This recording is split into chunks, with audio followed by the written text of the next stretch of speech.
नागपूरमध्ये आज प्रसिद्ध पिवळी आणि काळी मारबत मिरवणूक निघते। मारबत मिरवणुकीमध्ये आता कोणते बडगे निघणार याकडे सगळ्यांचं लक्ष आहे। मारबत उत्सवाला जवळपास 144 वर्षांची परंपरा आहे।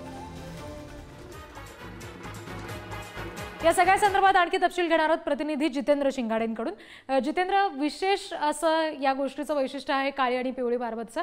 तुमच्या मागे आम्हाला ही गर्दी पाहायला मिळते, उत्साह पाहायला मिळतोय, काय नेमकं घडतंय, यंदाची काय विशेष थीम आहे?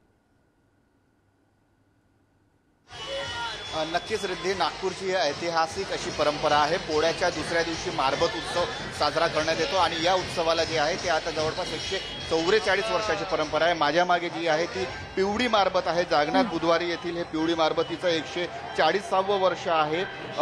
दुर्जनांचं प्रतीक आणि इंग्रजकालीन जेव्हा गणपती उत्सव साजरा करण्यात आला येत होता त्याच्याही पूर्वीपासून या मारबत उत्सवाला नागपुरात सुरुवात झालेली आहे। त्या पाठीमागे दोन होते, एक काळी मारबत आणि एक पिवळी मारबत निघते।